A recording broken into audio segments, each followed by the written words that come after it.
The thoughts, views, and comments expressed by Rodney Munker, his guests, and callers on Freedom March are not necessarily those of the management, ownership, or production unit of the Verizon Media Group. Freedom March is a production of ILTV and cannot be reproduced or represented in part or entirety without express written consent of the Verizon Media Group. Freedom March is the intellectual property of the Verizon Media Group. Copyright 2020. All rights are reserved. There is reports coming out of Nicholstown, Andros, and everybody knows that Andros is the biggest island in the Commonwealth of the Bahamas. Well, the reports are that there's a big fire in Nicholstown, and there is this call for fire engine and other vehicles that will help in the, termination of fire. So there's fire going on. So I'm very concerned when I would have received that stressful report. So it is my hope that somebody on the island of Andros, and particularly in the settlement of Nicholstown, will make contact with me and tell me how is the fire progressing. Meanwhile, the Prime Minister of the Bahamas, that would be the Honorable Philip Davis, has introduced into the Parliament an anti-gang bill. So this perhaps will be the first bill that is designed to take on gang leaders here in the Commonwealth of the Bahamas. So that is a very interesting development. So these are some of the things that we shall be discussing on this wonderful day, which is Thursday, the 4th of April, 2024. So we're broadcasting live from the ILTV studios located here at University Drive. Welcome to Freedom March, and my name is Rodney Munker. I'm a Justice of the Peace here in the Commonwealth of the Bahamas. I'm also a member of the local Catholic Christian community. So there has been an increase in the stealing of cars. So if you get up one day and you can't find your car, it's probably someone has stolen it, but don't feel bad because they're stealing cars all over New Providence. So chances are it won't only be your car, but there is a proliferation in the stealing of cars all over the island of New Providence. That is what they have told me. This is Freedom March. God save the Commonwealth of the Bahamas. God save our blessed sovereign, King Charles III, the entire royal family. God save the King. I'll be right back after the adjournment. Hold on, everybody. This is powerful today. Welcome back to Freedom March. My name is Rodney Munker, and of course there is reports coming out of Nicholstown, Andros, and as a resident described the fire as a big fire. So there's a big fire in Nicholstown, Andros, and listening to the person, I got the impression that it might have been, how should I say, there might have been fire for a couple of days. So this is the report that we are getting. And now that there is a fire, residents are now calling for a fire engine, a fire truck. So that is the reports that we have received, that in Nicholstown there's a fire. So for a moment, I have been asking myself, who is the member of Parliament for Nicholstown, Andros? So I'm not sure, but I'm certain before the show is over, I shall discover who the member of Parliament is. And it is my hope that whoever he is, he shall do the things that will cause a fire engine to appear in that particular settlement, because listening to one or two voice notes, I got the impression that people were very, very intimidated, very, very fearful, and I'm sympathetic to those who are the victims of arson. So I thought I'll tell that to you.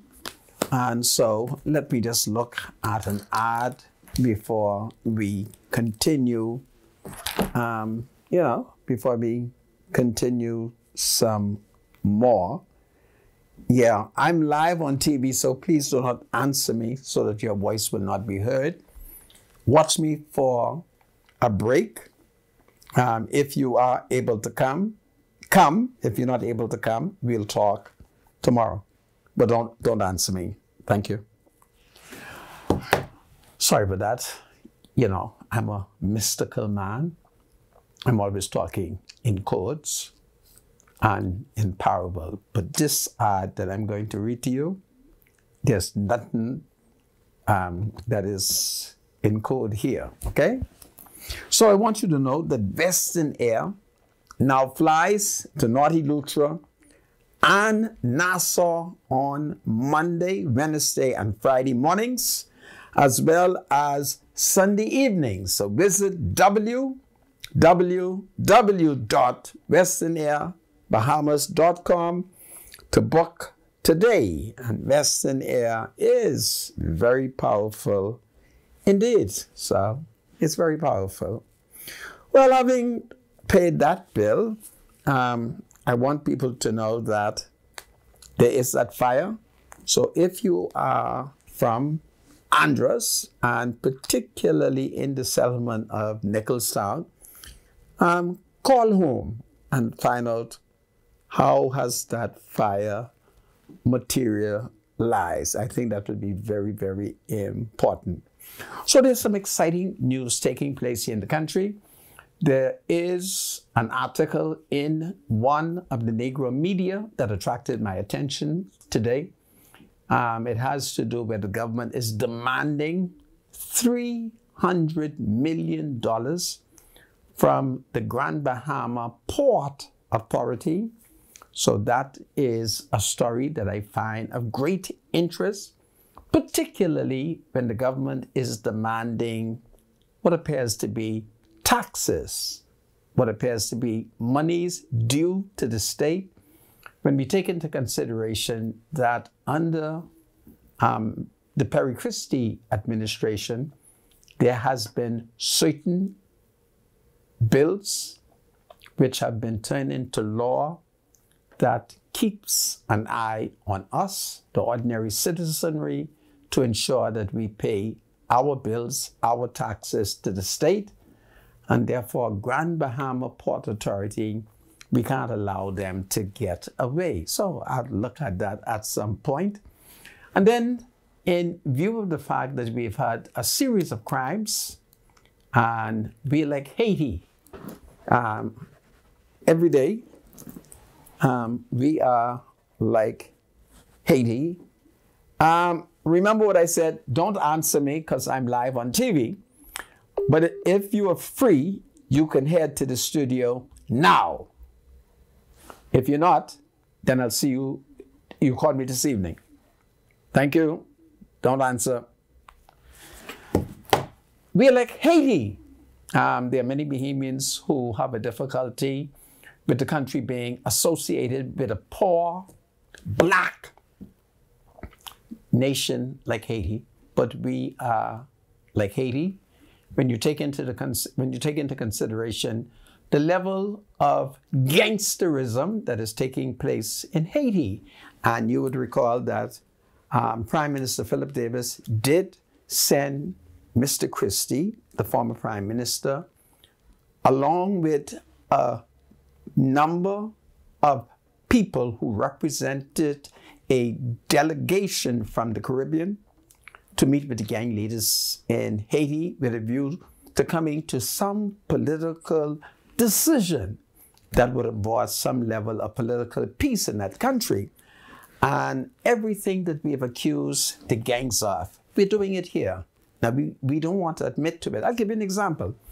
In Haiti, the Haitian gang murdered the Haitian president, that is Moise Jovenel, here in the Bahamas on the 27th of March, one of the most senior former state holder, Donald Saunders, he was murdered in a village like Haiti, Gambia village.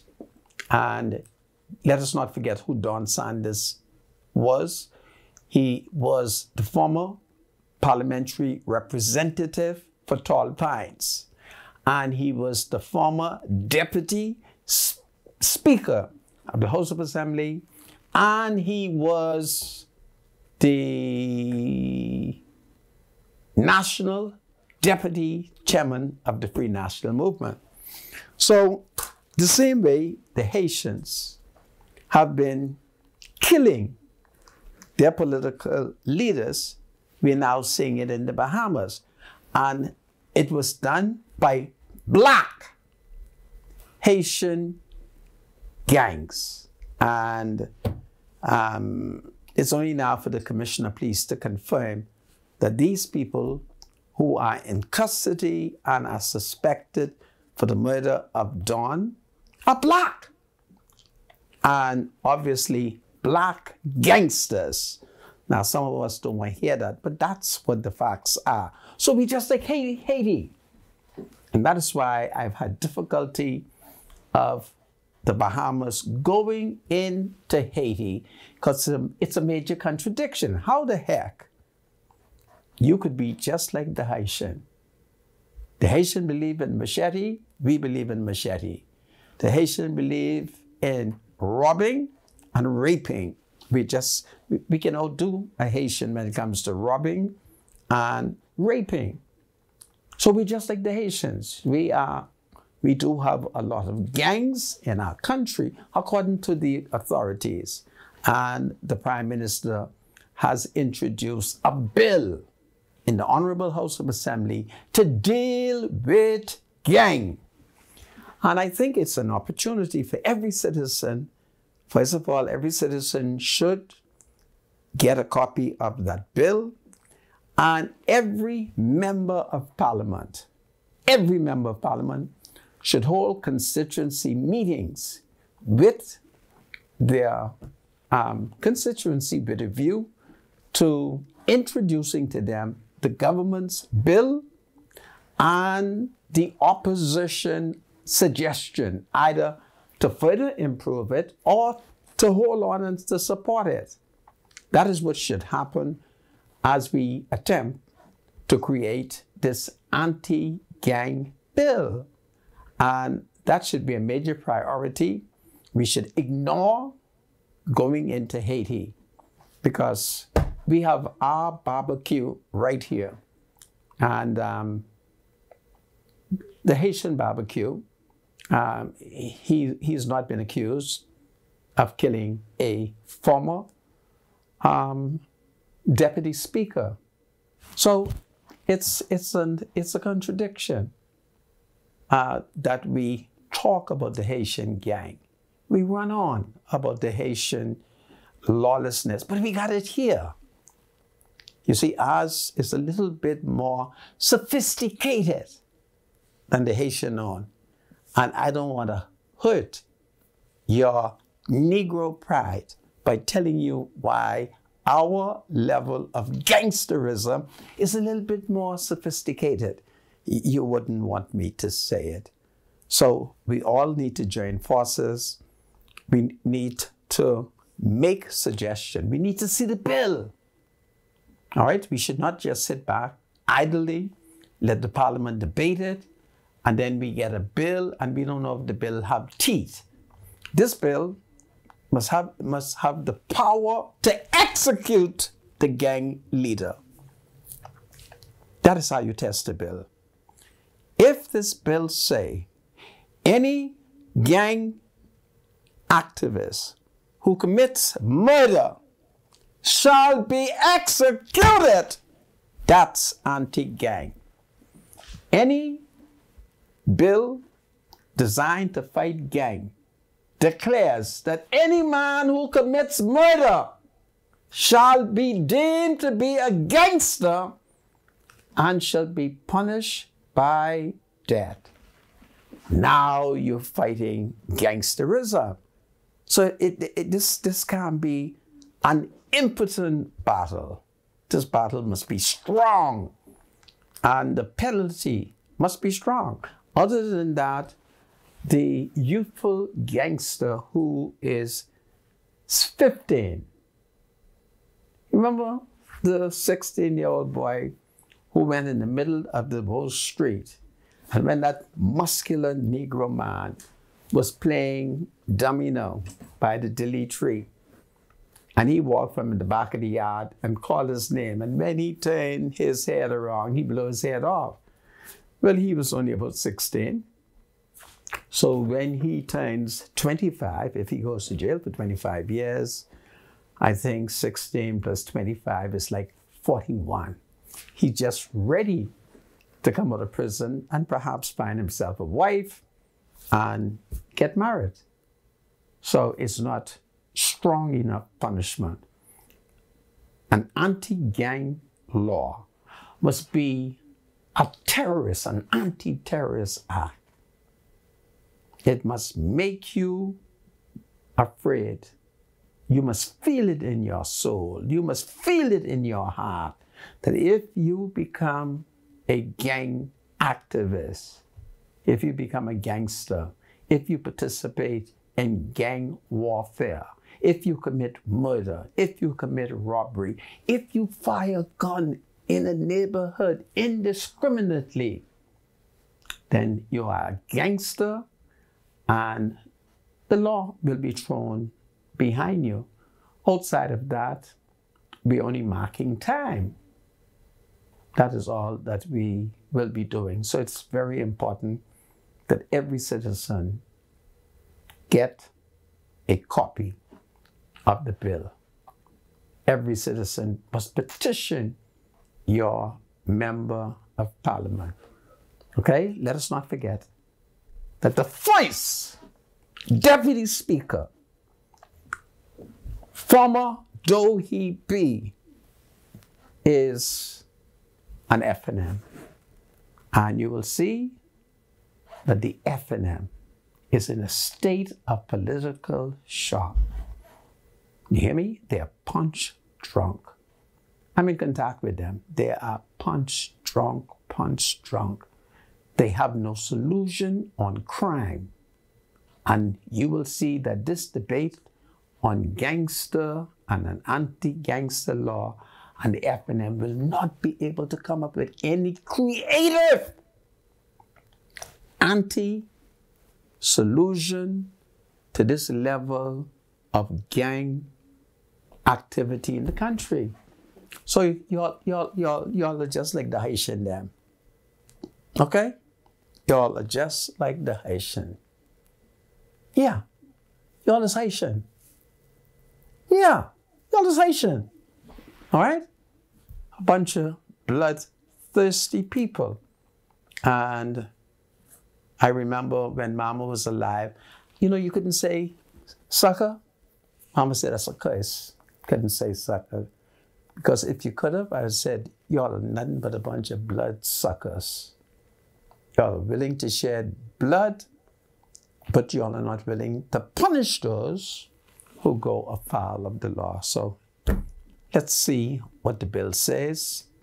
And it would be very good if the government would publish the bill in the local media so that every citizen will be able to put his hands on it, will be able to read it, will be able to study it, and will be able to make recommendation. Yeah, I think I should point that out to you. So we're no different from the Haitian, okay? In fact, some of my people wouldn't commit some of the crimes that y'all and some of them Haitians are committing, okay? But you Bahamians, y'all are just like Haitian, okay? Yeah. Y'all not like my kind of Haitian, but y'all is them other bad kind of Haitian, like the ones y'all want to invade in Haiti. And that's why I say, let's stay out of Haiti, okay? And you will see that Dr. Hubert Minnis and I want the country to watch. Dr. Hubert Minnis is opposed to the Haitian invasion. Let us not forget. Minnis and I, we are Haitians. Okay? Minnis is a what? I forget what Minnis' Haitian surname is. I'll remember. Nord. Capital N-O-R-D. Nord. So, watch us when we say don't go into Haiti. Minnis and me, we agree on one thing. Haiti. It's powerful. Very powerful indeed. So, having said that to you, let me see what else I will say to you. Well, I'm saved by the bell. This is Freedom March. Reports coming out of Nicholstown that there's a fire. Nicholstown is on fire and they need a fire engine. Anybody in Nicholstown, give me a call. Let me know what's going on. God save the people of Nicholstown. God save the King. God save the Commonwealth of the Bahamas. Welcome back to Freedom March. My name is Rodney Monker. Yesterday, Prime Minister Philip Davis introduced into the House of Assembly, if I have it correctly, a bill that will deal with gangs and the punishment that will be meted out to those who are convicted of being a part of a gang. So let's look at it so that we will all be clear on what the proposed legislation offers the nation at a time like this when the murder has, well, at a time like this when we see these level of gang-related criminal activities. So let's see what the government says. Up to 25 years jail for gang members in proposed law. Long-awaited anti-gang legislation was tabled in the House of Assembly yesterday with gang members facing up to 25 years in prison. The legislation detailed how gang membership could be proven with evidence including people's clothing, tattoos, body markings, signs, or codes in possession. Other evidence included confessions or evidence of criminal activity. So, if you have certain codes, certain let's get it clear, because we may have to ban a lot of things. Evidence included your clothing, depending on the type of clothes you are wearing. Tattoos, body tattoos. There are lots of young people who have tattoos all over their bodies. So I'm kind of happy that we will declare tattoos illegal. I want all tattoos to be declared unlawful, or you can be associated with being a gangster. What else? And they say signs, markings, signs, or code in their possession. Well, I'm certain if you did that, I'm certain the F&M will object to you declaring this to be a code, and the Progressive Liberal Party, they will also object to this being decriminalized. So there are many codes that are done.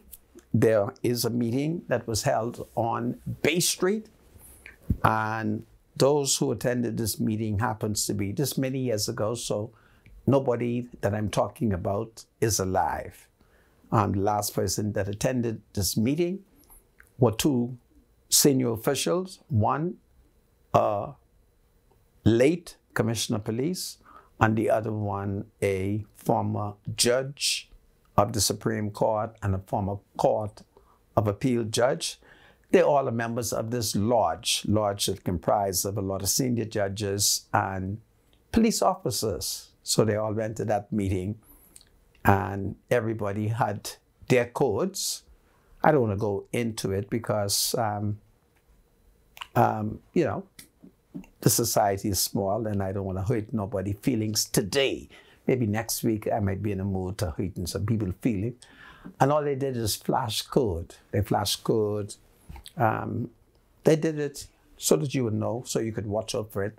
You know where John Bull is on Bay Street? So if you're standing opposite John Bull, look up in the air and you can see one big, funny, large symbol. Well, that's where they met, and everybody was throwing sign, all kind of sign they throw there. But I'll talk about it another day.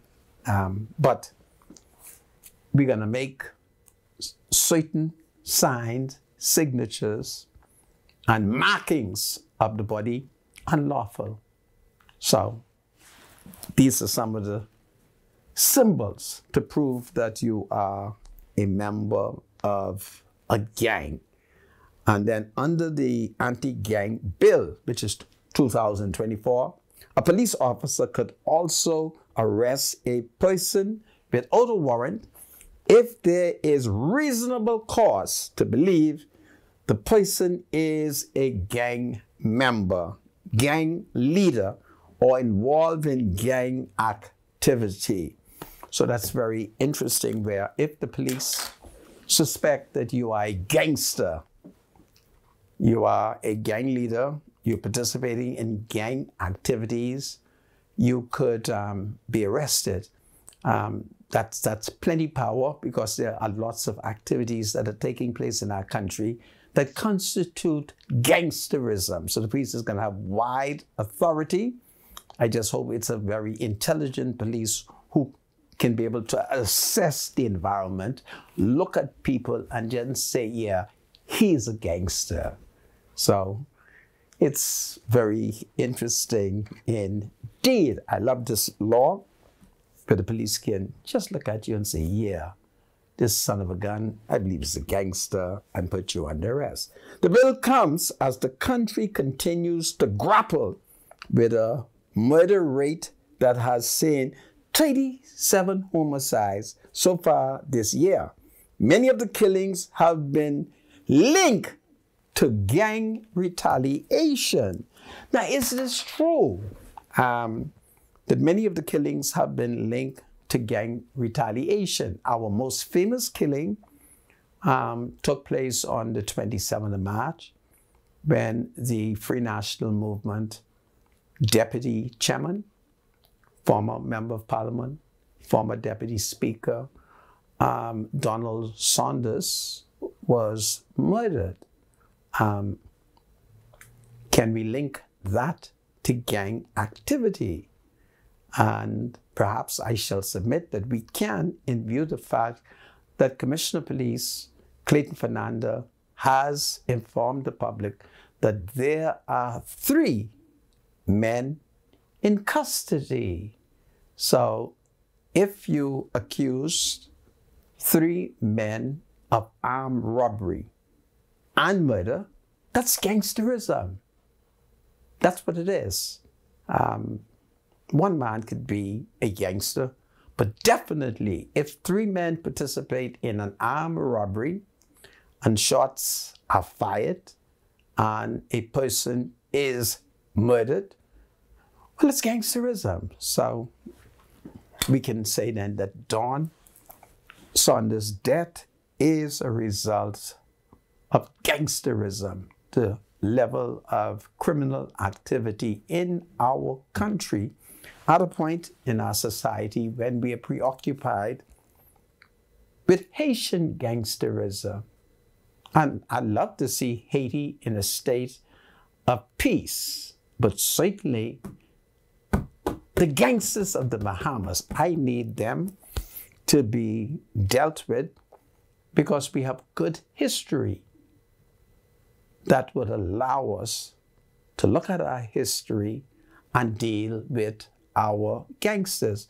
And in order to look at the history, you need only to take note of the story of our blessed English governor, Woodes Rogers, who came to the Bahamas at a point in the 1700s when we had the same level of gangsterism. It wasn't the Negroes, it was their white masters who was carrying out that level of piracy. And of course, they also involved many of their slaves. And many of their slaves who became free men also participated in the shipwrecking and bootlegging. So we have the history when Governor Woodes Rogers came to the Bahamas. What did he do? He expelled the pirates and he restored commerce. And he did that by doing what? Enforcing laws, hanging the murderers, and restoring commerce. And that is what is lacking. 300 years, perhaps more than that, since the arrival of Woodes Rogers, that wonderful English governor. So Prime Minister Philip Davis in January promised his administration would introduce the toughest anti-gang legislation ever. Within the bill, a gang is defined as a combination of 3 or more people, formally or informally, organize and act alone or with each other in gang-related activities. So we're now giving the gang leaders definition. So based on what Clayton Fernanda told us, that the police has 3 men, all of whom I suspect are Negro residents, that would constitute a gang. Because the Prime Minister does say a minimum of 3. And 3 men, the last time I heard from the police, were in custody pending further investigation. So far, the toughest penalty is 25 years. I would want to submit with the greatest humility, the 25 years is no years for a youth. 25 years for a man who's in his late 70s, 80s, that's plenty time. But for a young man, when you take into consideration the youthful age of the criminal, 25 years is like vacation. So 25 years is not tough enough. And we need to continue to read this bill to see if there is any further tougher legislation. All right? Membership, yeah. But now, what about killership? What about murdership? What will be the penalty under this new anti-gang legislation? Because if the anti-gang legislation does not make provision for the ultimate punishment, then it will have no effect. If every citizen is aware, boy, this ain't no tough thing, so we will continue doing the same thing.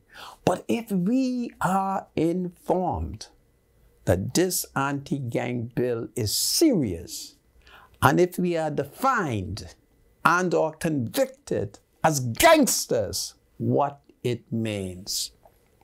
And then, of course, I'll be dealing with the issue of gangs in a very comprehensive manner. Because in our society, we have many gangsters. You can find gangsters in the party politics. There are many political gangsters. and what punishment will be netted to them. So we need to look at gangster and gangsterism in its totality and then deal with all gangsters. So there are different parts of the society that calls for the analysis or the analyzation of what really is a gangster. What really is a gangster? And we have been ignoring what really is a gangster because there are many gangsters in the Bahamas. So this is what is happening. Well, the Minister of National Security, that's Wayne Monroe, he says under the bill can make an application to the Supreme Court to declare that a group of people is a gang if there are reasonable grounds to believe the group is involved in gang activity. Any person aggrieved by the decision can appeal the decision to the Court of Appeal within 21 days. So this is very interesting. So if, for instance, a citizen decided, suppose we decided that, I wanted to call one of the local gang name, but I won't do it. I'm just going to make up a gang name. Let's call this gang the Blackie Gang. So if, for instance, you woke up and you said, boy, the Blackies down the road, I think they are a bunch of gangsters. The law will make provision for you to take out an application in the Supreme Court and ask the judge, based on the evidence that you will produce, that this group called the Blackie, which is comprised of John, Harry, David, Dick, Mary, and so forth, we're asking the court to declare that their group is a gang group and it is a criminal organization. And the court can make that declaration. And the government says in the new bill that provision will be made where if you are part of the Blackies and you disagree with the finding of the court, you can appeal it. So you can go to a higher court and ask Sir Michael Barnett and the other high judges to quash it and ask their lordship to declare that the Blackies is not a gang. So I love the idea. I asked the question, can we do this to political parties? Can citizens take a political party to court and say, listen, court, we have evidence that in 1955, this took place. The next thing took place. And we asked the court to declare that this party is a gangster party. And will the court also have jurisdiction to deal with that? But I like the idea. I like the idea that you can do it. It's not a new idea. Many Bahamians are not aware of it. There is a provision. I think Perry Christie can be blamed. If I'm wrong, may Christie forgive me, and may God forgive me for saying it. But I think Perry Christie may have played a major role in an amendment to a bill that was designed to protect women. And if, for instance, there is a woman that I felt that her husband and or her boyfriend was mistreating her, I can go to court and tell the court her husband is mistreating her, her boyfriend is mistreating her, and ask the court to evict him. And also go a step further and ask the court to continue to make him pay the mortgage and take care of all the responsibility. And then afterward, I can move in the house. Now they can tell you, ain't no law say that, but take it from me. If you can get the court to expel the man from the residence and to tell him to stay 100 feet away from that house, what will prevent me from now visiting the house? You check the law, it's right there. All right? I think Christie shouldn't be blamed for it. He just was listening to a couple of women who wasn't safe. I don't call that name. They don't like for me to call that name. But it's a true case where the law has made provision for that. So these are some of the challenges which we have to explore. And the question is this law designed for the poor man? Do I have the resources? See, something has to be wrong if the state says that if I conclude that my community has a gang, that I have to go to court. So it means I got to find a lawyer. Then the lawyer says to me, listen, this case is such a case, I need $5,000. And then when I take into consideration that I got to mind them big man who live with me and other responsibility, I got to say, boy, if I got $5,000, I better take care of them personal responsibility. But I should be able to go to the office of the Attorney General and say to them that these people, I have evidence to prove that they are a bunch of gangsters, a bunch of robbers, a bunch of dope sellers, a bunch of murderers, a bunch of... And then the government take my case. But now if they say, I got to go to court, I got to find a lawyer. These lawyers can charge big money, so I go to court and I ain't got the money. Nor do I have the personal gift to advance the case. Now, there could be provision because under existing law, if you go before the registrar of the Supreme Court and tell the registrar you ain't got no money, she make you swear an affidavit that you ain't got no money, and then she lets you file every document free. But we keep that a secret, so most of us don't know anything about that. Secondly, even if you became aware of that, and there's waiver and say you don't have to pay, they don't give you no precedent. So you ain't got no paper to copy. So you don't know what to do.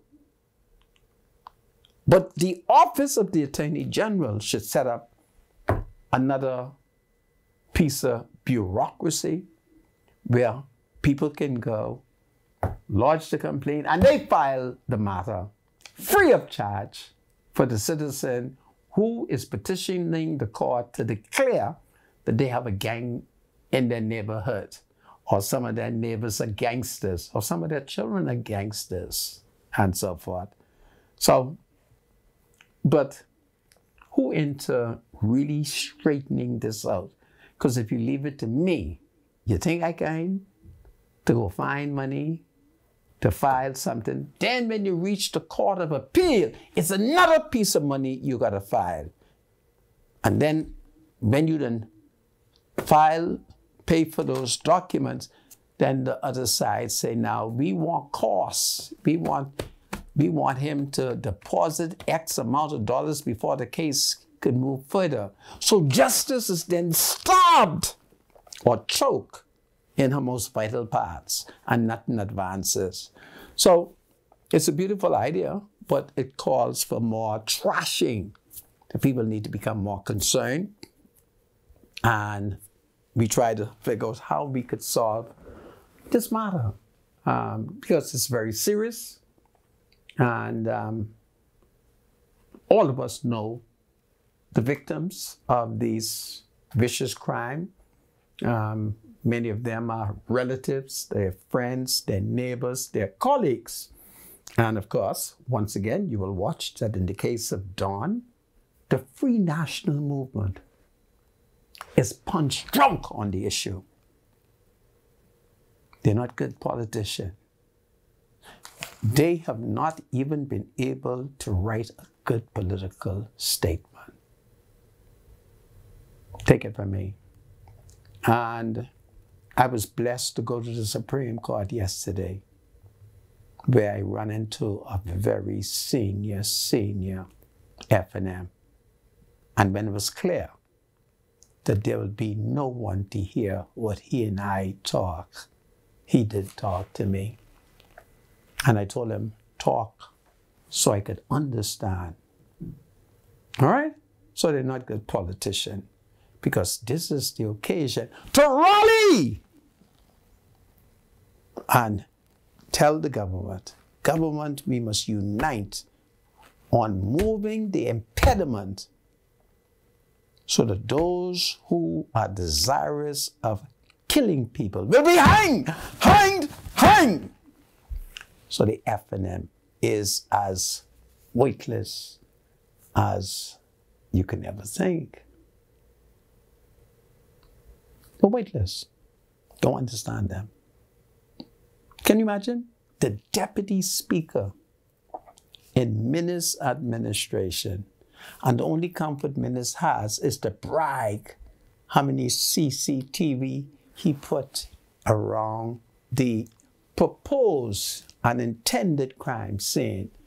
But when he had power to move for capital punishment, he pussyfooted. And he called one of the biggest meetings to deal with capital punishment right there on Brent Simner Daddy Place, where the restaurant was. Because he invited me, he invited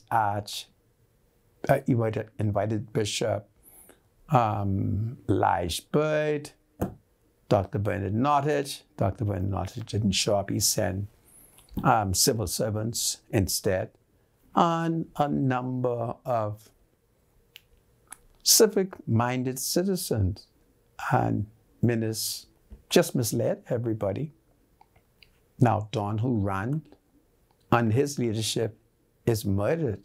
And the only comfort Minnis has is to tell us that he put up plenty CCTV, CC camera, but didn't move to put the legislation in place, which perhaps would be a message to all of us that if we are fool enough to kill people, we'll be punished. So this is some of the things. This is Freedom March. The government has introduced an anti-crime bill. So it's important. Everybody needs to read it. God save the Commonwealth of the Bahamas. God save freedom and democracy. God save the King. Let there be peace. Let there be the rope. Capital punishment. Welcome back to Freedom March. My name is Rodney Monker, and of course, this is the time when we do birthdays. So we are going to start. I'm going to do the first two. And yeah, are you ready for me? Or? Okay then, so we'll talk other talks until you are ready. Before the adjournment, we were talking about the fact that the government has introduced an anti-gang bill. That is a bill that needs to be explored to see what all will constitute gangsterism. You would recall leading into the 2000 and what election, I think the last election was in 2021, I spoke about gangsterism. I spoke about the art of gangsterism. And I spoke about betrayal and the art of betrayal. And perhaps we should attempt to define what all constitute gangsterism so that we can just punish gangsterism all over the Commonwealth of the Bahamas. Signal me when you're ready, eh? Yeah, so they are some of the things that we wanted to talk about, but it's a very interesting bill. And then meanwhile, Toby, you recall that we have a Conky Joe guy that we call Toby. Every time I think of Toby's name, I feel emotional, I feel hurt to see how the Free National Movement and how Dr. Minnis refused to put a Bahamian citizen first. And this is a citizen who stands on righteousness, but Dr. Minnis and the Free National Movement sold him out. They sold him out. It's terrible.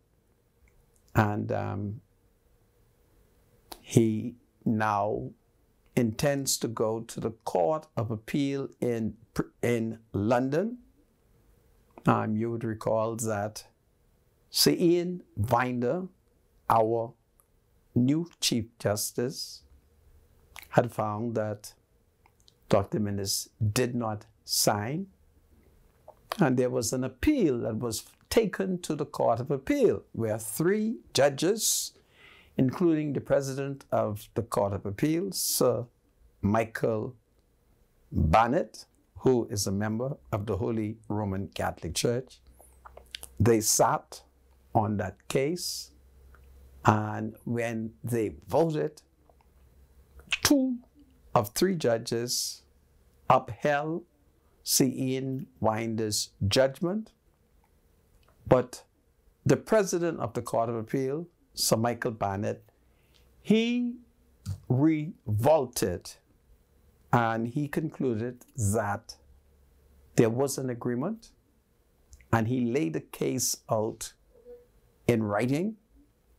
And of course, Toby now says he is going to London, and it is our hope that the kings, that's King Charles III, his court, that's the Privy Council, shall meet, hear evidence, and advise His Majesty on the decision. So that's what we do by day. My spiritual advisor, Bradley Roll, how are you doing? Exhausted, Sandra. How is the burial coming? It's going pretty good. I am had an opportunity to go and see my dad today. You saw him today? Yeah. So the viewing was today for the family. Okay. My father is it's unbelievable. He looks very well. Now, by viewing, you meant you went to see the body? Yes. Okay. He's there. He looks great. Looks the same. Wonderful display. At Curtis Memorial Mortuary, the mortician has done an excellent job. Excellent job, to say the least. But you know, these are some very mind-sobering event. This is a very mind-sobering event. Just to see your father there, recognizing that after Saturday, you know, he would be no more. It would just be the memories of him. But I had an opportunity to spend some time there today before I am, you know, continue with the other things that I had to do. Do you have a memorial plan for him? It's interesting that you asked that. Yes, a memorial service is planned today for my father. It is today? This afternoon, yes. Is today Thursday? Today is Thursday. Right, so this Thursday, April the 4th, a memorial service will be held today, well, this afternoon, this evening, at 7 p.m. at Pinewood Gardens Ministries. Okay. That is located on the corner of Willow Tree and Sapodale Boulevard. For those who want to come. And of course, it's just it's in a diagonal position on the east side of where Neil Ellis meets. You know where Mount Tabor, the Yes, Mount I Tabor do. Family Media. So Yeah. my father said the little small yellow building that's on the corner, that's where my father originally met. So the memorial service will be there this afternoon at 7 p.m. This is great. And so, it was surreal to be inside that parlor, just looking at him, touching him for the last time. I was able to put my hand on his head and, you know, just feel his head, because, you know, I have the exact same head that my father has. So it was just sentimental to be able to put my hand on his head and touch him for the last time. You know, he's dressed rather neatly. It's a wonderful display. It's one of those things. It's one of those things. Anyhow, it is what it is. So I don't know what you want us to do. Oh, sorry. Yeah. So the memorial service is at 7 p.m. at Pinewood Gardens Ministries. Of course, Kimsley Ferguson is the minister there. He's assisted by a young lady by a name, I think her last name is Joffel. Okay. Sister Joffel, I think is the lady who helps him with the work. So the memorial service is set for 7 p.m. this evening at Pinewood Gardens Ministries on the corner of Willow Street and Sapodale Boulevard. Of course, the family and I are grateful to everyone for their outpouring of condolences and kindness expressed towards us during this time. I want to thank Mr. Vasco Bastian once again. You did more than you said you were going to do. You know, you called me and said, listen, you know, I recognize your father's repast. It's Saturday and this is what I want to do for you. So Vasco Bastian, the small little car that I was driving, he just filled it up.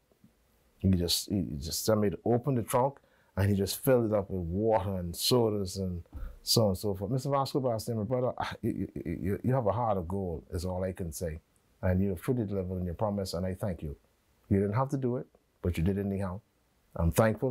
My family is grateful to you for your kind gesture and your heart of gold. May God continue to bless you in your grace and your act of kindness and giving. Okay, so Ms. Medusa, yeah, tell me, what do you have today? I'll go first with the birthdays. Yeah, let me just look at this quickly. Yeah. Okay. Is this Lady Cartwright? Lady Cartwright from Harbor Island. She is celebrating a birthday today, and birthday greetings come to her ladyship from her children, her grandchildren, and the entire community. So happy birthday, my dear. God bless you. And then the retired Senior Assistant Commissioner of Police, Bernard K. Barnaby Jr. He shares a very, very good day. Today, the 4th of April, is his birthday. Would you believe this big man is only 58 years old? And on his day and month, my maternal great-grandfather, George Alexander Monker, was born at Green Turtle Key, Abaco, also on the 4th of April, and that would have been 1861. So, but Bernard Barnaby Jr., he's 58 years old today. Happy birthday, sir. And this is powerful. Mr. Spiritual Advisor, you may continue. Yeah, we got a couple birthdays. We got a birthday shout out we want to do while we're here. And so this lady, happy 84th birthday. Greetings goes out to our mother, Betty Ramsey. This comes from your children, your grand and great-grandchildren, your daughter and sons-in-law, your sisters, family, and friends. They love you, and may God continue to bless you. So happy 84th birthday going out to Betty Ramsey. Who else do we have? Okay, this beautiful young lady here. Happy birthday going out to the beautiful Miss Bianca Hall. Happy birthday, Bianca. It's coming from your parents, your siblings, your children, your family, your friends, especially your cousin Tamika and Shauna, aka Muffy. We love you. And enjoy your day. Happy birthday to Miss Bianca Hall. Happy birthday, Bianca. Okay, who else do you have? Another birthday shout out. This is going out to happy birthday going out to Crystal, coming from your husband Jamal, your daughter Brittany, your mom, your dad, your sister, your brother, and the entire Dorset family and Amelie clan. We love you and enjoy your day. Happy birthday, Crystal. Okay, and then we want to wish this couple, please send a happy birthday shout out to Sister Patrice. Also, a happy anniversary to her and her husband, Kevin Bain. They are celebrating 37 years of marriage. Well, congratulations. 37 years is wonderful. 37 years of marriage. Happy birthday and anniversary, Patrice and Kevin Bain. Let's see. What else do we have? Do we have anything else, Mr. Medusa? It does seem as if that is it. Yep, thank you. Go ahead, Sandra. I thank you, my spiritual advisor. So, is the laying of your father's body open to the public yet? Tomorrow. Tomorrow. Tomorrow is public viewing, yeah. And where will the viewing take place? Tomorrow, the public viewing is going to take place at the Curtis Memorial Mortuary, which is located on Robinson Road.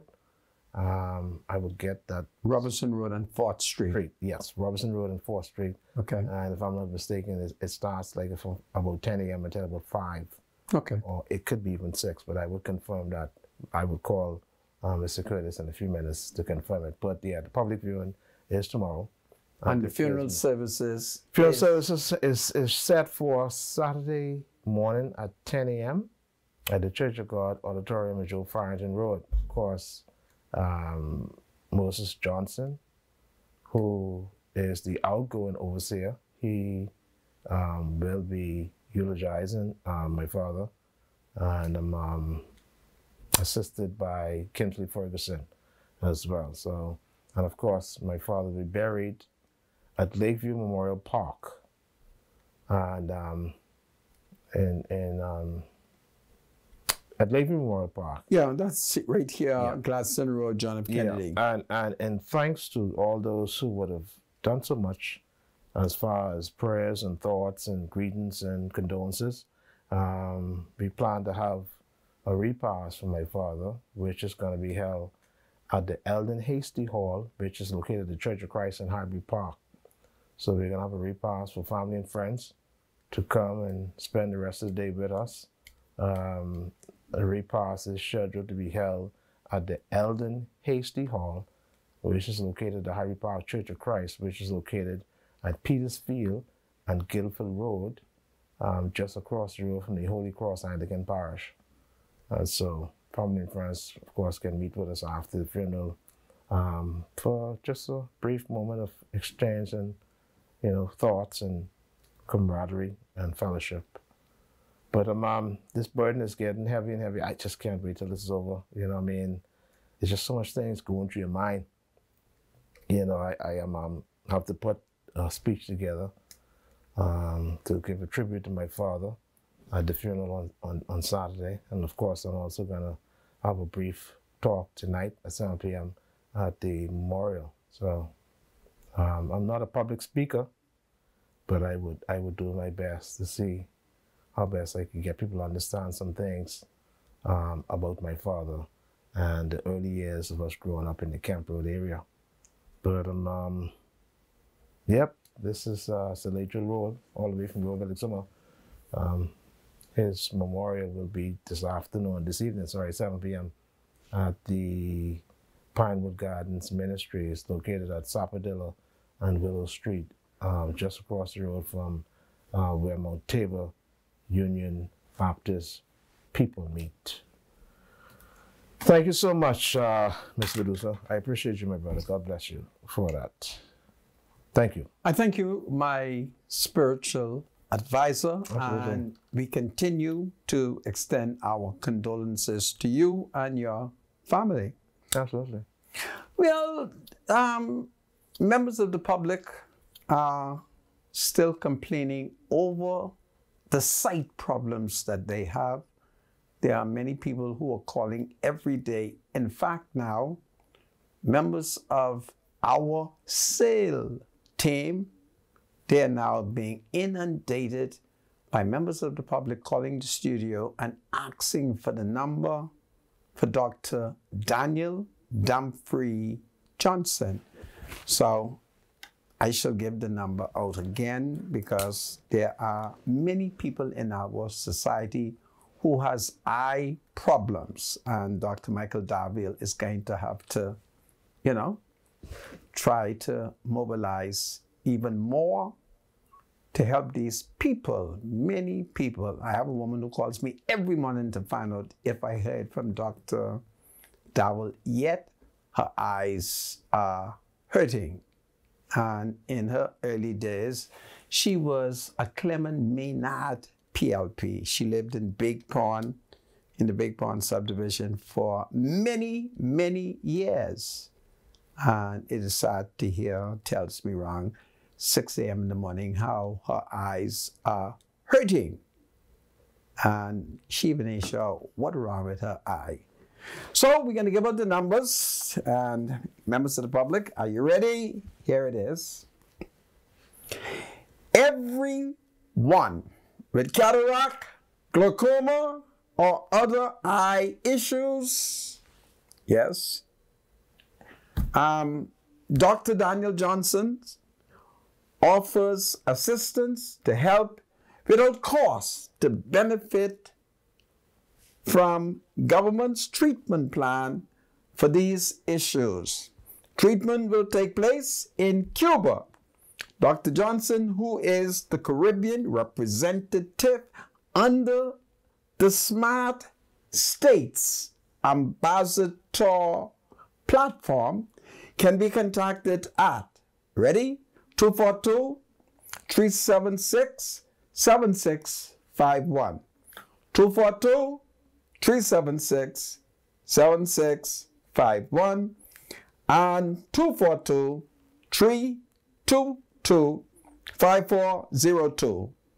242-322-5402 or 242-427-5402.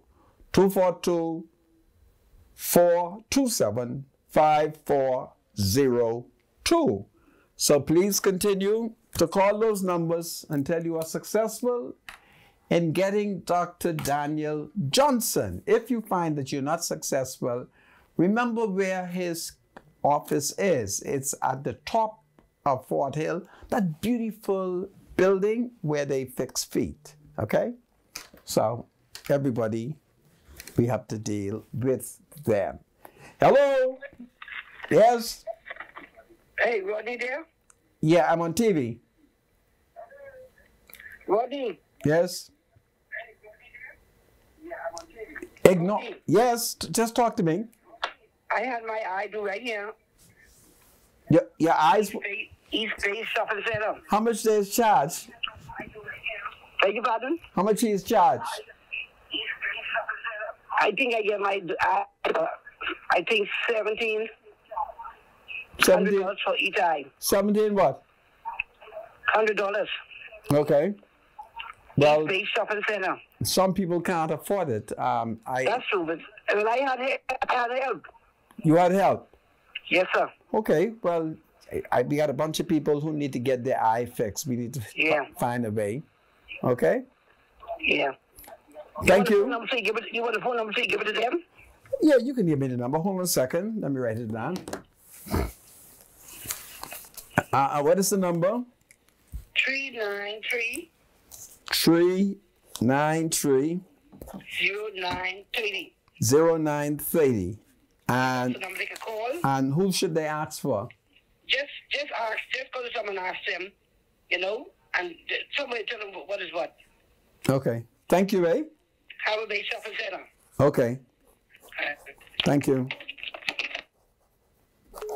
Well, that was powerful. Yeah. Okay, folks. So there are many people, many people. They call me almost every day. They're trying to get involved in that wonderful eye program. So we have to, you know, push the government forward to keep working on that program and to assist our people. Well, before the birthday, I was telling you about Toby and the fact that Toby is going to court in London. Toby is appealing the F&M. Give the land to the Americans. It's just amazing. Even if you have little color, everybody knows Toby has curly hair, Toby got good hair, and Toby got color. That wasn't enough for Dr. Millis. Dr. Millis, give Paradise Island to the white Americans, and Toby is our own white people. Toby is our own Conky Joe. And Millis and them, they politically sell Toby out. It's just disgraceful. Here in the Bahamas, being Bahamian is nothing to it, because when them white Americans show up and Millis them see them smile, once Millis them see them white people teeth, They give them everything. And poor Toby ain't getting nothing. It's just disgraceful, the kind of things that happen to society. But Toby is on his way to London. And I think that's going to be very powerful indeed. So having told you that, let's see what else I got to tell you. And it's just sort of the information on the fire that was in Andros, because apparently some folks are criticizing you. What did they say? They're saying that you may have gotten this information wrong. They're saying that the fire was in another place other than the place that you're saying it was. Where did they say it was? See, maybe we're going to break, because I sent you all the information. Yeah, find out, because they're saying it's under control, that there is fire. There's a fire truck there with water that has contained the fire. They said there's some information that you may have said did they ever thought that at the point that I was talking, the fire was not under control? This is true, because somebody texted me. Did they ever thought that at the point that I was talking, there was no truck there? But did they ever thought that I was talking? But at that point, you had that point. Just hold on a second. The point is, they had a truck on the scene. I want you to listen to me. At that point, I was talking to a senior government official who was asked me to withhold his identity. And then he said, "Man, could go on TV and curse on everybody for us." You may have preempted them. They may have been too soon to do that. So they're saying. But spiritual advisor. And this is a stalwart counsel of the PLB saying. I'm not listening to the stalwart counsel. I'm listening to the government civil servant who I spoke to. Yeah. Anyhow. This is Freedom March. It was fire, but the fire out. All right? Call the fire engine. God save the people of Andros. I'm happy the fire has ended. God save the king. This is powerful. Hold on, everybody. Just relax, okay? They're trying to find fault with I. All right. Welcome back to Freedom March. My name is Rodney Monker. Bradley Roll is my spiritual advisor. It's 5:30. It's time to open the lines. My spiritual advisor, if it pleases you. Okay, yes, 323-7775 is the number to call. You can call it now, 698-0775, 698-0776. It's a Thursday evening, and we're thanking Almighty God for this beautiful evening. You can call us, so you can engage us today on Freedom March. I wasn't here earlier, but whatever subject matters Mr. Monker may have touched, you can feel free to comment on, or any subject matters in the newspaper, or anything you feel you need to talk about. Whether it's spiritual or political, you can engage us today. The numbers to call 303-7775, 698-0775, and 698-0776. If a man dies, shall he live again? That's a very powerful question. Job 14 verse 14. Something to think about. If a man dies, shall he live again? But something like the agnostics and the critics says nobody came back to say anything, eh? So is that really true? So we don't really know. Didn't somebody come back? Who came back? Didn't somebody come back? Think about it. Well, Jesus came back from the dead, but there are some who try to dismiss his resurrection. There are some who are saying that historically there was no Jesus. They're saying you can't find Jesus' birth certificate. They're saying they don't know if he ever existed. Now you see the problem? And so that's cast doubts. It's not difficult. It's cast doubts in my neighbor just came to see me this morning. She can't find her daughter's birth certificate. And the daughter, argument exactly. And the daughter's 4 years old. And I can tell you, when in the next 1,000 years, and 1,000 years is like a day, and a day is like 1,000 years, beyond the scope of time, space, and matter, I can tell you, another 1,000 years from now, you probably won't be able to find my birth certificate. Really? I mean, I know we're in this modern technology with microfiche and microfilm and saving information. You're not attacking the government, are you? No, I'm not. But the argument is you can't find Jesus' birth certificate. There's no historical records of him. You don't know if he ever existed. There's this one intellectual that Why are you saying that we do not know whether or not Jesus existed or not? Yeah, because there's this intellectual that sits under the tree at the Breakfast Club. No. He said Jesus is a figment of the imagination. No. Why are you repeating the devil?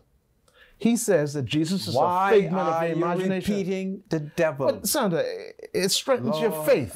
It strengthens my faith. Satan has convinced you that Christ No. does not exist. Let me tell you. Hatched in Roman history, you won't believe this. This same intellectual believes in Roman history because there's historical evidence to prove that the Romans and the Roman government did exist. As a matter of fact, today we have what is called the Roman Catholic Church because it could trace its history all the way back to Rome and the Empress of Rome and the power of Rome. But the Romans says, hatched in their historical records, there was a man, a Jewish rabbi, who was put to death under Roman authority.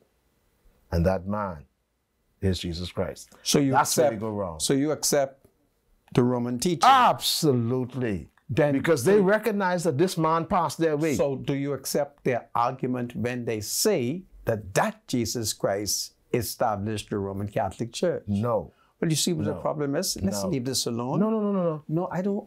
I'm a politician. You see how you cross things? No. You see how you cross things? My spiritual advisor. You miss it. No, I'm not missing it. I don't want to discuss this. Let's pull back. I don't want to discuss pull back this. a second. You missed it. I'm talking about the punishment. This. We're not talking about the religious belief. Children whose, when their parents die, they live like cat and dog. It's amazing, eh?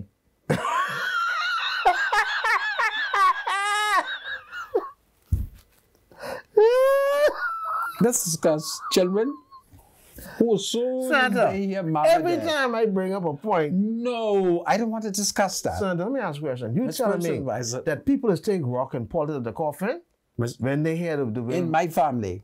If the will is my red family like your and family. it ain't in your favor, we don't pretend. You can throw rock in the coffin. We throw big rock on the coffin. Santa, that doesn't now, make... in your family... we got a call? All right, let's take this call. Welcome to Freedom March. Call you live. Yeah, good afternoon, spiritual advisor. Yes, good afternoon. How are you? And good afternoon to the senator. God save the king. God save the king. Senator, why you got that phone? You don't return nobody messages to you. Really? Yeah, these minds. But I have a question. I want to jog your memory. Okay.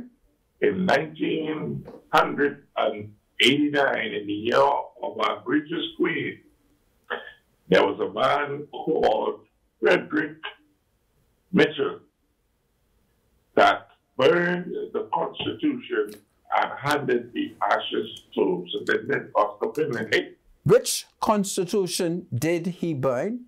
The Constitution, a copy of the Constitution of the Commonwealth of the Bahamas. Now, this would have been the Constitution that the English government gave to the Bahamas government, right?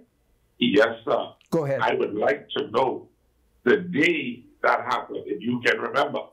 I do recall that something great and powerful did take place, perhaps near our Supreme Court, but I need to pray and fast over it so that my memory will be restored.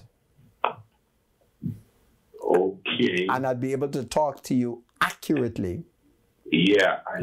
I only remember that in do you need another constitution buying or what? No, I was just doing some questions. Some research. Mind you, Mr. Mitchell is willing to answer, you know. You can approach him and ask him if it was true that he did light the Constitution, because there are many myths and legends. Some say it was true. Others say it was not. Some say they don't remember. Others say what a wonderful day that was. Okay. You say? Okay. I was small. Don't mind I big now. Mitchell and them way older than me. Yeah. Okay. Okay. Thank you, eh? Hello. Good afternoon. How are you? Yes, good afternoon. How are you doing? I'm doing great. Thank you. Good. I have a question for Mr. Montco. Yes, sir. Morning, Montco. How are you doing? I am fine, sir, and good morning to you. Yes. Listen here, we have a problem in Freeport. Really? A big problem. Tell me about it. Right now, as it stands in Freeport, you have 15 to 20 people every day goes to the eye doctor. And we don't have no eye doctor in Freeport. Well, we got to do something about that. Have you attempted to reach Dr. Michael Daville? You talking the duck and devil? He don't be, you can't get him. Have you attempted to speak with your member of parliament? No, sir. Who is your MP? My MP? Yes. I wouldn't tell you who's my MP. It would be good if you would tell it to me so that your MP and I could get together and we can go and find Dr. Daville. Well, it seems like you have his number. I do You have could his, give him a call. I do have his number, but in more recent time, something went afoul with his phone, and sometimes it is difficult to reach him.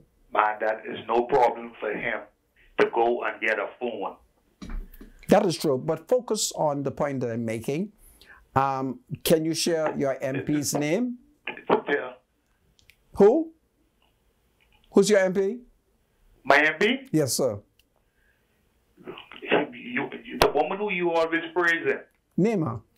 Because, you know, I praise women everywhere. Who's this lady? Who's this lady? She is the president of Freeport. President of Freeport. My spiritual advisor. Who's president of Freeport? President of Freeport. Freeport has a president?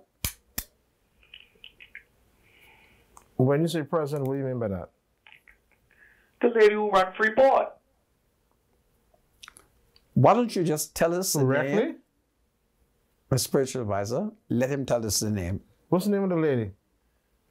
You don't know who's running Freeport, who's being Come on. in the house? Yeah, tell us, give us the name quickly. We don't know. Who's the name? What's the name? Oh boy. Yeah, let's go on to the next caller. I'm so sorry, sir. I'm so sorry. Next caller, please. 323-7775. No time for games today. Good afternoon, spiritual advisor. Yes, good afternoon. How are you? Good, man. It's happy I see Brother Monica could have put a smile on your face a Yeah. little earlier. That's a good sign. Yeah. Listen to me. Why y'all be wasting time? If the man, he know who is he member of parliament. He don't say to me, you could have some type of political little stunt thing they try and pull there. But listen to me. I ain't called you on that. I called you, spiritual advisor, to ask you where you had breakfast this morning. Because the same thing you came up with about Jesus and things a while ago, this is the same discussion we had this morning. Really? So you had to be somewhere where you was talking to somebody when we left. Yeah. Where was this? Because I had no breakfast this morning. I was invited there by VJs.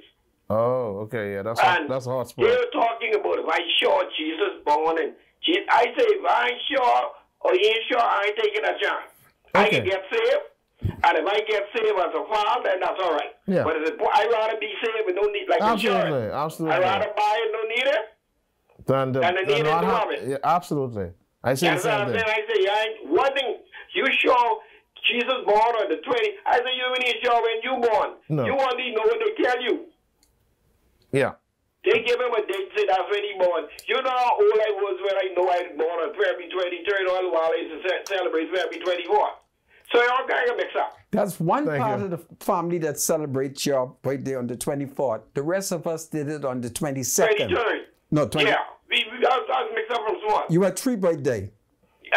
On the 25th. And we know that you born. That's all right. That's the most important part. Yeah, you was a beautiful baby. I thank you, sir. I still a handsome man now. Oh, yeah. Yeah, you might. We got to get together, though, brother. I got to reach you off air this weekend sometime. That would be powerful. Yeah, we need to just discuss one little thing before I run loose snaggers. They ain't treating me right. As I can leave that just like that for now. Okay. I will start.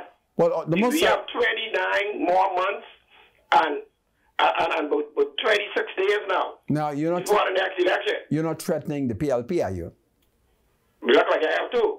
Listen, you're not to do that, okay? So I need some attention. Nobody showed me no attention. Who's your Who the side or the mind? My side going on. They don't need me no more to drive the bus around. Who's your- They told hundreds of people for them. Who's your MP? But my MP is doing good for me to speak up those assemblies. Well, you It's need- Patricia DeVoe. Well, you need not worry about anything. All you need now is Jesus. Said, boy, I hope so. Yeah. But me and you can talk this weekend, I promise All right. you. We Okay, shall caller. talk. Thank you so much. Do well. Okay. Take care. 323-7775. Welcome to Freedom March. Call you live. Yes, good afternoon. Good afternoon. Yes, could you hear me? Yes, we can hear you. Go ahead. I need to talk to Mr. Manka. Mr. Manka, Sir, I didn't have no intention of coming on, but I had to come on to solve this little problem that I hear you talk about a while ago. okay, help me. You was talking about Mr. Menace so loved the white man about the property over Paradise Island. Yes. See, when you hit one party, you need to hit the two of them sometime. Okay. Because don't forget, when the Honorable Prime Minister Christie was selling the property them out Cable Beach, he was giving away so much area till he give away where his house is, where he lived.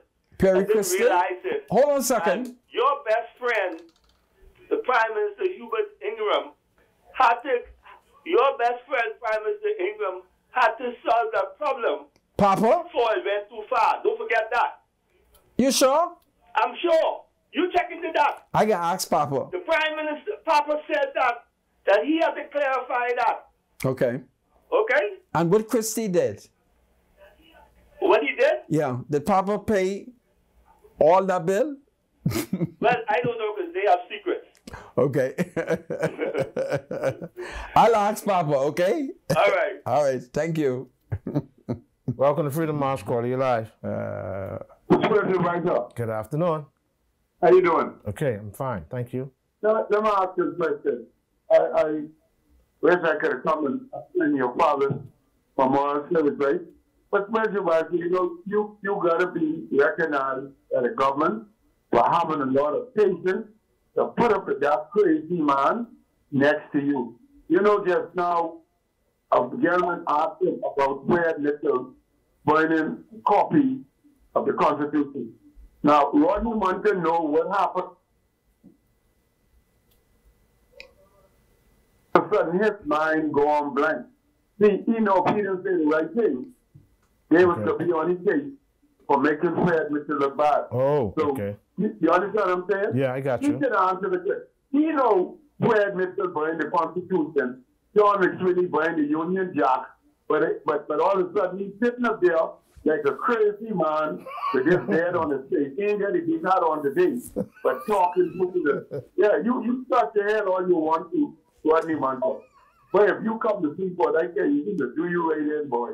We gonna fix your business for you, Rodney Munson. Not like 253, but you, boy, listen, the day that the PLC lose election, I coming to take that car from you.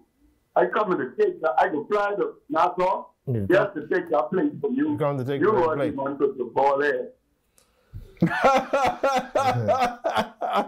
You upset that young man? You ain't safe, man. Next caller, he's not safe. Welcome to Freedom March. Call you live. A very beautiful afternoon. I love Ezekiel. I want to you'll be encouraged. Very happy sorrow that heaven has here.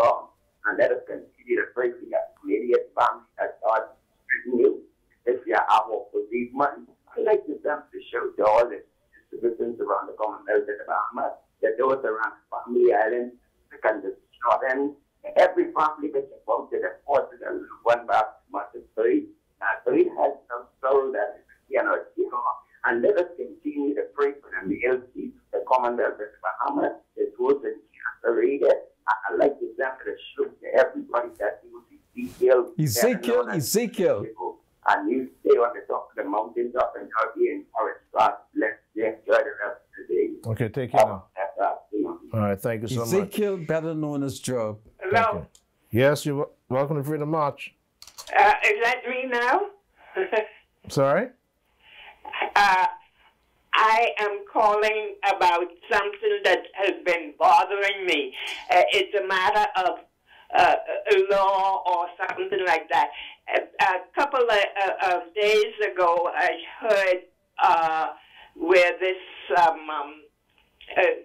prisoner that was in jail for like 25 years for murder was complaining that his constitutional rights were being violated. How do you say? Violated. Because he killed this little boy and was found guilty and sentenced to prison. He is now complaining about the state of the hotel that he is living in, free of charge with free meals, while the rest of us who have committed no crime have to go to the grocery store and buy groceries and cook it to have a meal. He gets his free, and he is complaining that his constitutional rights are being abandoned. I didn't know that a prisoner had any constitutional rights. I thought when they were found guilty, that take care of their constitutional rights, whatever they were, do not exist anymore. But maybe I was wrong, and that's what I would like Mr. Moncur to say. Well, essentially, his argument is, notwithstanding all that you said, his argument is at least he should have some human dignity. Like, say, for instance, when it's time for him. But he does not deserve any dignity. Well, he's paying his time. Now, I know there's times when society finds it very difficult to forgive people, right? But he is now incarcerated, so he's... Murder is not something to let you forgive. Only God could forgive that. So you're gonna... Not the country. The country has to put a noose around his neck and hang his arm. Oh, hallelujah! Hallelujah! Speak, sister, speak! But what I am saying is that my spiritual advisor, would you please leave this lady alone? She is correct. But he's saying, my spiritual if he has to defecate, at least give him you are correct. He said, at least give him a toilet and newspaper. He is in a better position than the 11-year-old boy that he killed. Exactly. So, but he's just talking about being treated humanely. You are right. And I yearn for a day when those who would willfully commit murder will get the ultimate punishment. You're on the right track. Thank you, caller. Bless you, eh? Thank you. Take care. Bye-bye. 323-777. Welcome to Freedom March. Call you live. Good afternoon, Brother Roll. Good afternoon. Good afternoon, Brother Moncur. Sir, how are you? Wonderful, man. Wonderful. Brother Roll. Yes, sir? First to you. I and my family, anytime you guys come on this show, we watch you all. And we want to extend our deepest sympathy to you. Thank you so much. I appreciate you. Yeah, I've had a little contact with your father once or twice in my lifetime. Okay. And to know the gentleman, he's one of a kind. Absolutely, yes. Yeah, and so I was just laying in my bed and I saw your heart when you come on. I saw your heart when you come home, and I come on, and I just was saying, boy, if I could only sing a song for him, because I knew the guy that he was. But if you want to sing, you want to sing? Yes, man, I can sing. Well, sing. Let's hear the song. Sing for my spiritual advisor. No, not now. I want not now. Okay. Yeah, I wanna say to Brother Rose, no matter where you go in life, let no one shake your faith. Well, absolutely not. People will say all kinds of things, especially in these days and time. Remember, Jesus was born, he was crucified, and he was resurrected. Absolutely, that's the gospel. And don't let no one shake that. Absolutely you ask not. the question, if man die, shall he live again? Shall he live again? Jesus answered the question, actually. Yes, Jesus, he will. Yeah, he did answer it. Jesus says, I am the resurrection and life. Right. Yeah. So it is what it is. The point is, though, whether he rise to go to glory or whether he rise to give an account to go to hell, the Bible says that all will he come have back. an everlasting soul, a never dying soul, and he will live forever, whether in torment or in he peace. will rejoice with Christ. So I just want you to just hold the faith, my brother. Thank you. Don't let go. Thank you. And if I have a chance between tonight or during the time of the funeral, I think I would come and shake your hand or say something to you. I appreciate you. I appreciate you. All right, sir. Brother Monka. So, hey, man, be blessed, okay? Thank you. God bless you. You're a good man. All right, take care. Welcome to Freedom March Call. You're live. Yes, good afternoon. Good afternoon. Yes, good afternoon, Mr. Monk and Spiritual Advisor. Good afternoon to you. Yes, this is Shalik. I just like to send out my condolences to you, sir, on the passing of your father. I appreciate you. And, you know, we know he's in a better place. Thank you so much, And Paula. also, I just want to chime in with that seemingly elderly lady, and that, you know, that prisoner still does have constitutional rights in that he should be treated with humanity. Yeah, human dignity. To be humane with one another. Absolutely. Not because he is incarcerated, you treat him like he is no longer a human or less than a human. He's still a human. Yeah, that was my He point. did something wrong, and he's paying for that. Absolutely. And we must keep that before us with each other. It doesn't matter. That person is still made in the image and the likeness of God. And whatever you do, if you are a child of God, your number one goal is to reflect God and His virtues and His characteristics wherever you go. You must say, and whatever you do, is this godly? Is this the kingdom of God's way of doing this? If not, don't do it. You understand? Okay, and the Bible tells us that you love God utmost, and then you love each other as you love yourself. So I would say to her, I understand her point, and I understand Mr. Marcus' point. I wholeheartedly agree with hanging. Because if you kill, you should be killed. And I'm not talking in self-defense. You premeditatedly went out and you killed somebody, you should be hung. Absolutely. We're running out of time. And also, while they're going along that road to be hung, We have to cut you. Thank you, my dear. Absolutely. God bless We're you. running out of time. We'll talk to you tomorrow. Well, folks, we thank you for joining us today, and we thank those people who have called and openly expressed themselves. As we conclude, I invite members of the public to get a copy of the proposed gang bill, so we will know what constitutes gangsterism and what will the law define as evidence that can be used to determine that a person is a gangster. So it's a very interesting bill indeed, but we must study it. To my spiritual advisor, yeah, tomorrow, yes, until we meet again. God save the Commonwealth of the Bahamas. God save the Bahamian people. God save the King. It's powerful today. Do well, everybody. Please be safe. Take good care. If it is God's will, we shall return tomorrow.